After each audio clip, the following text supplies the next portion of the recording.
Buenas tardes, este es el video explicativo en análisis de caso, pruebas de hipótesis y correlación. Mi nombre es Damián Rojas Castillo y mi es 840-529. Bueno, entonces, primero se formuló una hipótesis sobre la relación entre la resistencia del suelo y el colapso del edificio. Se tomaron H0 y H1, siendo H0 la hipótesis nula, donde no hay relación significativa entre la resistencia del suelo y el colapso del edificio, siendo H1 la hipótesis alternativa, donde existe una relación significativa entre la resistencia del suelo y el colapso del edificio. Se tomaron unos datos ficticios para la resistencia del suelo y el estado del edificio, colapsado o no colapsado. Estos son los datos y la resistencia del suelo representados con MPa de 15, 18, 20 hasta 50. El estado del edificio colapsado siendo el número 1 y no colapsado siendo el número 0. Para probar esta hipótesis se utilizaron esos dos casos.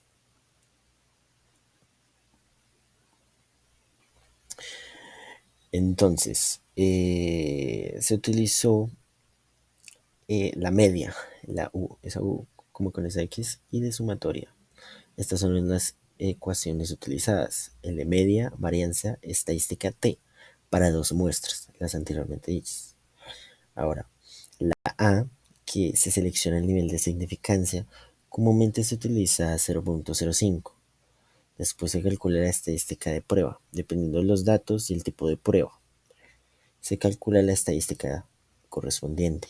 Se determina el valor de P comparando el valor de P con A y se concluye. Si P es menor o igual a A, se rechaza la anteriormente es dicho, la primera, H0. De lo contrario, no se rechaza.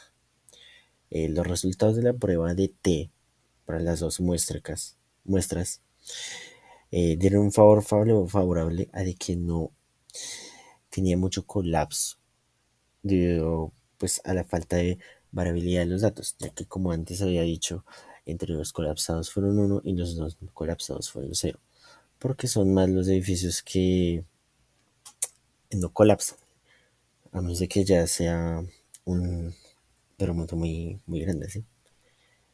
Bueno, entonces vamos a ver ahora el coeficiente de correlación entre la resistencia del suelo y la profundidad del nivel freático.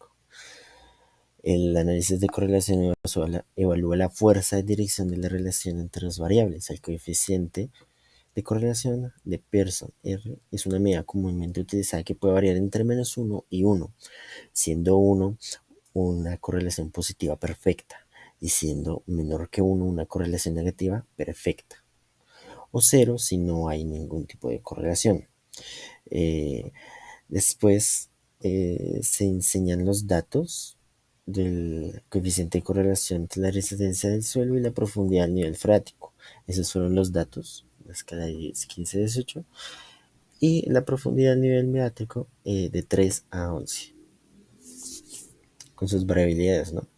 Y se utilizó la fórmula del coeficiente de correlación de Pearson. Esto nos arrojó un resultado de 0.95. Y esto quiere decir que existe una correlación positiva muy fuerte entre la resistencia del suelo y la profundidad del nivel freático. Ahora vamos a ver la evaluación de la fuerza y dirección de la relación mediante un gráfico de dispersión. Luego, su análisis del coeficiente de correlación. Ahora, en cuanto a la resistencia del suelo y profundidad del nivel freático, el gráfico de dispersión muestra una clara tendencia positiva, indicando que a medida que aumenta la resistencia del suelo, también aumenta la profundidad del nivel freático. El coeficiente de correlación muy cercano a 1 confirma esta fuerte relación. Ahora, en la magnitud del terremoto y número de réplicas, el gráfico de dispersión también muestra una tendencia positiva, donde a mayor magnitud del terremoto, mayor es el número de réplicas. El coeficiente de correlación muy cercano a 1, como anteriormente, pasa lo mismo, respalda esta observación. El gráfico de dispersión ya mostrado anteriormente visualiza esta fuerte relación positiva, ya que el coeficiente de correlación es de 0,95.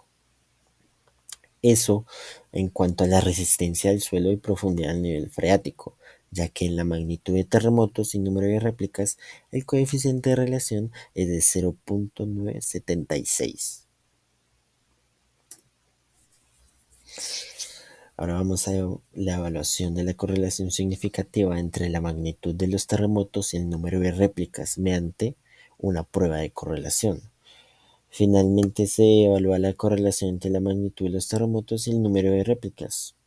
Estos fueron los datos utilizados en la magnitud del terremoto en la escala de Richter de 5.0 hasta 9.5 y después el número de réplicas de 2, 5, 9, 15 hasta 80.